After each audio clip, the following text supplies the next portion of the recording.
Conscientious Omnivore. My name is Pal. Today I'm going to do two things. One real quick announcement.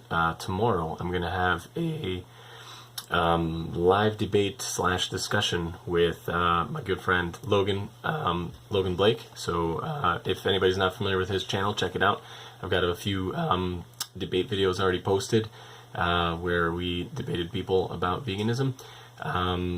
Subscribe to his channel, check him out. He's a really good guy. So we're going to be talking to a man called Jay tomorrow. I don't know much more about him than that, and it's going to be a mystery, but we're going to be talking about ethics and basically the morality of eating or consuming animals. So that should be really exciting. It's going to be Saturday, depending on when you're watching this, maybe tomorrow or maybe today.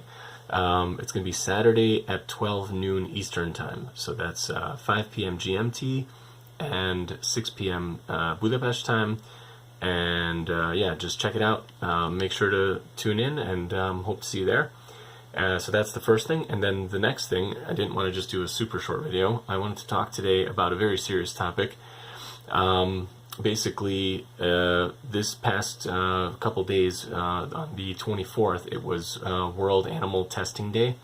And it's basically a day to remember and think about all the poor animals that are used in testing throughout labs all over the world. And I saw a statistic that something like 115 million animals are killed every year, or I don't know if they're killed necessarily, but they're used in testing every year, which is terrible. And many of them are killed, obviously.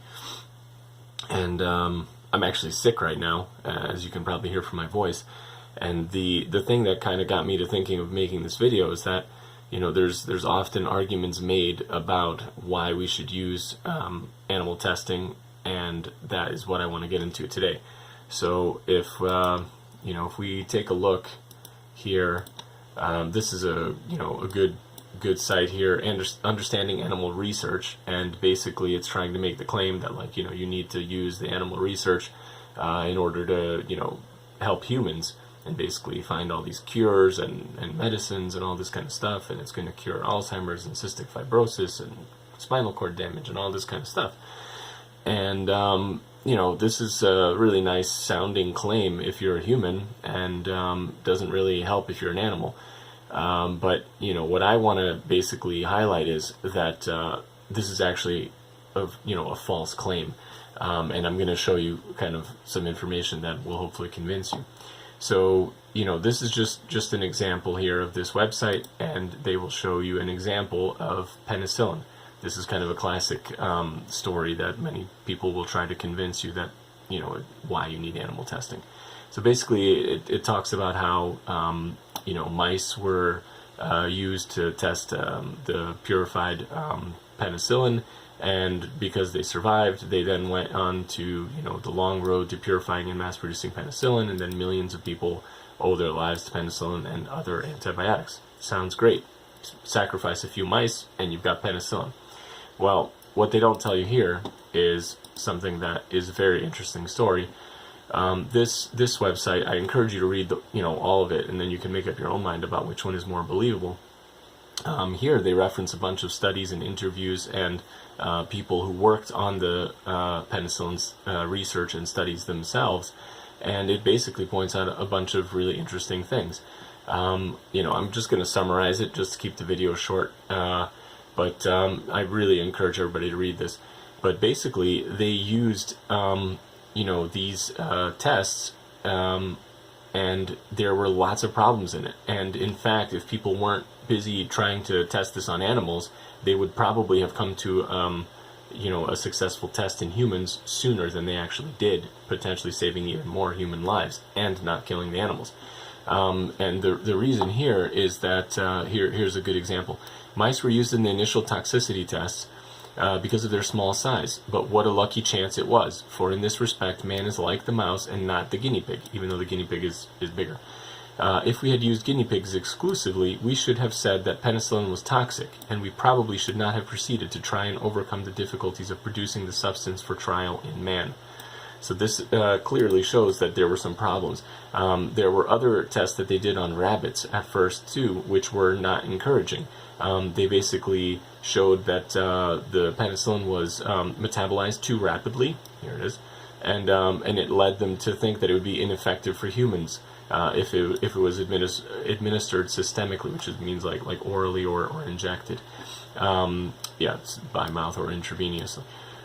So, they basically put it on the shelf and essentially forgot about it. So there was like time lost because they tested it on one set of animals that it seemed to have no effect on, and then, they kind of like put it away, and then later on they did the test with the mice. And even then they acknowledged that they basically were lucky that they didn't test it on the, the guinea pigs, because they would have then been convinced that it was not going to work and that it was going to be potentially, lethal. And there are just countless stories about how animal testing will get scientists going off on the wrong track. So from a vegan standpoint, it's a very clear message. It's unethical. You can't get consent from the animals, so therefore you shouldn't do it. And just from a logical, even a greedy, I only care about humans standpoint, you still shouldn't do it, because you can go down the wrong path and be led astray and think of all sorts of crazy conclusions that don't pan out.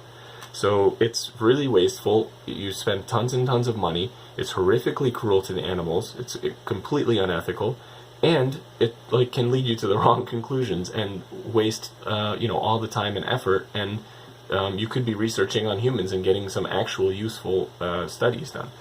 So, as I like to do in some of my other videos, you can say to me, well, this is just some vegan propaganda site, and the other one is the more legitimate.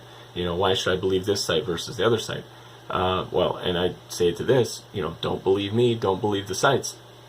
Follow the money trail, and then make up your own mind. Here's another great study. I'm going to link all of these in the description.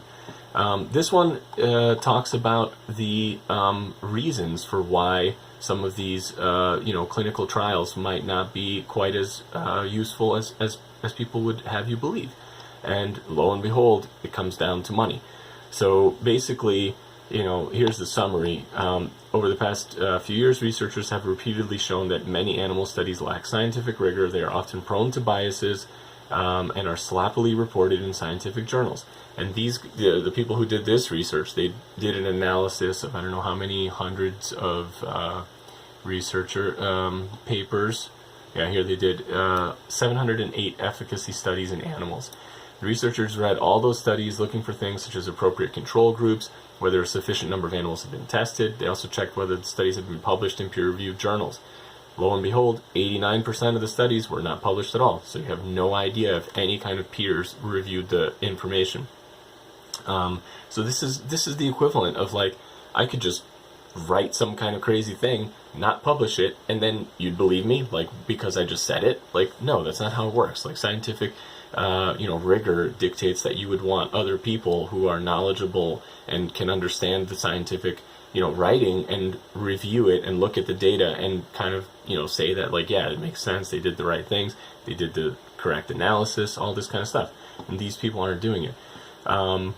They're also talking about how 82% of the brochures only reported studies that had positive effects. This is again suggesting that they're leaving out the studies that are showing the opposite. So there's probably tons and tons of studies that they're not publishing because they were failures. And it says here that for instance, if the dose was too low or the timing of the drug's administration wasn't ideal. And they go on and talk about kind of the financial incentive that's driving these tests to continue to be done. And yet here is the key part of the story. Less than 10 to 15% of the clinical trials were successful. And you can look on a variety of different sources, and what you will see is that very, very few animal test results are actually successful in human trials. When they move the same drug, the same thing, to human trials, they then have to tweak it and change it. And some of them are actually downright dangerous. I didn't have time to research, but I know there's several drugs that were done in animals. They looked to be really helpful, really positive, and then they went to human trials and caused horrific side effects or illnesses. So I can't remember one of them that I was reading about, but it was like one of the more famous cases where it caused birth defects in like lots of babies. They were giving it to pregnant women. I can't remember the name of it. Anyway, if I remember, I'll put it in the description, but if not, just do a search and I'm sure you'll find it. But yeah, I mean, this is just something that I quickly wanted to share with you guys. You know, I think, you know, most of the videos I do on this channel, you guys know it's about like food and diet and cooking, and of course I try to cover the ethics, but really, you know, the vegan kind of position and ethics, you know, really tells us a clear message of how we should behave and how we should, you know, treat animals. We should treat them the way we would want to be treated. Just like we know that it's unethical to take humans and do these kind of experiments and horrific, you know, tests on them if they are you know, unable to give their consent. It's just as immoral and just as unethical to do it on animals. And like I said, it's not really helpful to us. It could lead us down the wrong road. And these are just some examples. So I hope you read through this and you know, give it a shot.